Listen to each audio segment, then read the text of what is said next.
Welcome back everybody. Today I'm going to be teaching you guys how to do storyboarding on Seedance 2.0, which takes your videos to the next level. Now this video is sponsored by TopMediaI, which currently does have access to Seedance 2.0 models, including also GPT Image 2.0, which we are also going to be utilizing creating these storyboards. Now, why should you be using storyboards in your Seedance prompts? Well, there's a couple of different reasons for that. Number one is that the weakest element of Seedance truly is its spatial understanding. So when you do a scene which is inside a building, for example, maybe a board meeting with multiple characters, it really loses the physics really fast. If there's going to be different camera angles, the room will get distorted, people's positions are going to be different. And this is one of the ways where storyboard can be really useful to basically retain accuracy on the characters, but also on the camera angles. And there's of course many different other applications where the storyboards can be very helpful. And I'm going to be showcasing some of them here right now. So here, for example, I have a short video that I did a while ago. And side by side, you can basically see the difference between using a storyboard and not a storyboard. And it really comes down into the element that the storyboard kind of gives idea of depth and the movement and accuracy of the events which are going to be taking place. And it's just something that really kind of enhances most of the time. Yes, you can get same results without a storyboard, but I feel like a lot of my best work that I've seen from multiple people really comes from storyboards. Now here are a couple of prompts that I've also done on TopMediaI. I basically did a couple of dancing sequences. And here is, I'm going to be showing you the actual storyboard here. So I basically have 16 panel thing, which actually has these pink arrows over here, and these are what we call motion lines. So that's my first tip of the day. You can say add motion lines into your prompt, and these are really good for dancing things and also for maybe a specific sword movement, maybe doing a katana fight or different types of punches. You want to really indicate where is the motion going with that fist or things like that. So these are something that are really useful, that type of things. And here are kind of like some of the end results of these videos. They are a bit, I didn't make them 15 seconds, but that's kind of what I usually recommend if you're going to be having that many panels. And I think the motions are pretty good. And this is the first version, and then there's the second version. So I accidentally prompted this on 480, so that's going to be having an impact. Something that people also don't understand is that if you're going to be doing 1080 prompts, that is actually going to be lessen the quality of the movement. So if you really want to have high action sequences, I recommend really doing them on 720 or 480 and then upscaling. I think upscaling from 720 is always going to be really good.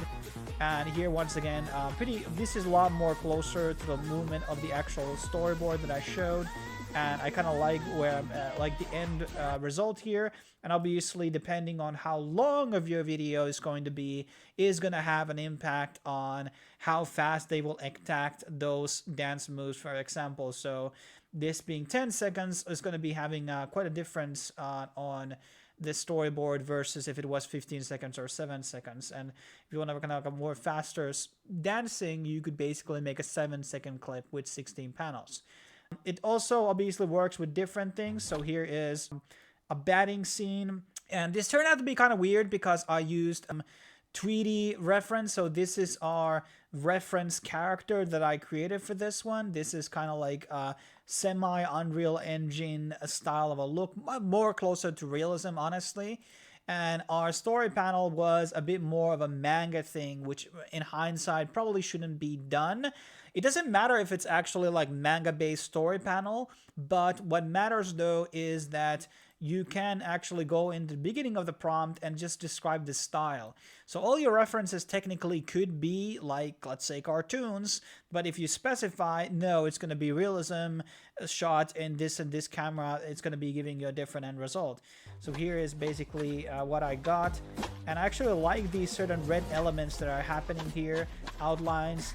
That one shot here was kind of looking weird, but there's a lot of beautiful shots. Some, kind of went wrong here, and I think that has to do with the not cleaning the prompt properly. So now I'm going to be showing you from start to finish how we're doing this. So I'm going back to, right now I'm going to be just choosing my GPT interface here just to kind of show you the workflow.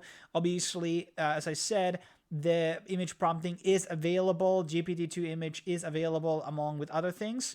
Now, storyboards can be created with also on Nano Banana, but it's really, really bad quality. I'm not going to lie to you guys. And one of the things that a lot of people are doing, and the things that I just showed you, are actually multi-panels, like they are using 24, 20 panels, 16 panels. But for most things, especially if it's not like high action movement, you really want to go 12 or below 12. And that's really the sweet spot for an actual prompt, depending what you're doing. But honestly, when I'm doing like a normal dialogue scene or something, I really recommend low panels as possible. Because what happens with GPT Image 2 and Nano Banana Pro, more panels you have, the quality will drop. Now, you can always do it one by one. You just say, okay, I'm going to do a one panel, and then you just splice them together in Photoshop. That's your best, obviously, end result in terms of quality. So if you want to do that, that's going to take more time, more credits, depending what plans you have, but that is also the best way to basically get into last thing. So first and foremost, you have obviously the character. You have to have always that one ready. Then you're going to be asking how many panels you want. And then you're going to be telling, okay, depending on the style here, we had manga, but obviously we could have gone for something else. We have also seen that when people have a bit more unrealistic, focusing on emotion and very undetailed shots, like maybe just something like a storyboard we see on a cartoon or something, which just kind of plays on the motions and the shapes, but not really on the detail. Those can be really, really powerful as storyboards. And these are the two versions. I went with this, and I could have gone with this as well. Maybe this would have been actually been better, but I think this one has a lot more things going on here. I could be wrong about that, and whatever. And then when you are, the storyboard is done, you can just ask, okay, now we just need a 15-second time-coded text for this thing. And this is what I usually do. If it's not working on a couple of tries, then I start actually editing the actual storyboard. Now let's take a whole new setup here, and we're going to be doing a knife scene. And I have a character created out here. This is a variation of a League of Legends character, Akali, one of my favorite champions to play, and I made her a different design, and we're going to be doing a kunai scene. So here we have the reference of this character, and we're going to be using that as the first reference image, and then I have another one which is actually focusing on her kunai. So this is going to be our focus. I saw this very cool lighter scene, which I've done my own versions out of. I'm going to be playing up here on the screen right now. And that's kind of like my influence, or my idea here, what I'm going to be doing. So I'm going to be, once again, taking out the kunai design here, and then we're going to be doing... Okay, so let's now get into actually writing that prompt. And I did one test run here, and I'm going to tell you why this is an actually bad storyboard. Number one is it has text on it. So what can happen when you add a storyboard that has text on it? It will maybe use this text as subtitles, or these types of text will appear embedded into the video. This can also mean the numbers on the corners might get embedded in the video. So you definitely always want to specify no text, no numbers. That is very, very important. Also, a lot of the things here are kind of pixelated, and that can also like lead into the end result. Not always, but sometimes. So that's also very important. And lastly, this is not the motion I wanted to go for. So I have to go a bit more specific here. So I'm going to be going with this thing here, but I'm going to be specifying a bit of the panels. So throwing her kunai from her palm into the air, and then it falls down in the end. Then we're going to specify a better background for this type of effect. So when we are doing some type of an effect, it's always the lighting is going to matter. So white marble house background, 3D CGI style, and lastly, it needs to be a vertical storyboard. Okay, and now after some testing and different variations, I decided to go with this one. And as I already explained, now we're just going to ask, create a 15-second time-coded prompt. So those are going to be my baseline requests for it. After we're done, in these types of points, I really obviously recommend like you polishing the prompt. We're just going to do this for testing purposes over here. And okay, it already understands the CGIs and stuff like that, so we don't really need to emphasize that too much. Then we're going to be going into back to our prompt. We're going to be pasting that over, And then we're going to be adding reference images that we have. So we're going to be putting the storyboard, of course. This is, of course, important. Make sure that you specify the style. So style is 25 FPS, Studio Fortiche, 3D cinematic style. Then when it comes to the storyboard, really you only have to write these lines, which is follow the storyboard of image 2, and that's basically everything that you need to do. And of course we need to specify character, and now that the prompt is ready, we're just going to be putting it in a prompter. Now let's look at the end result.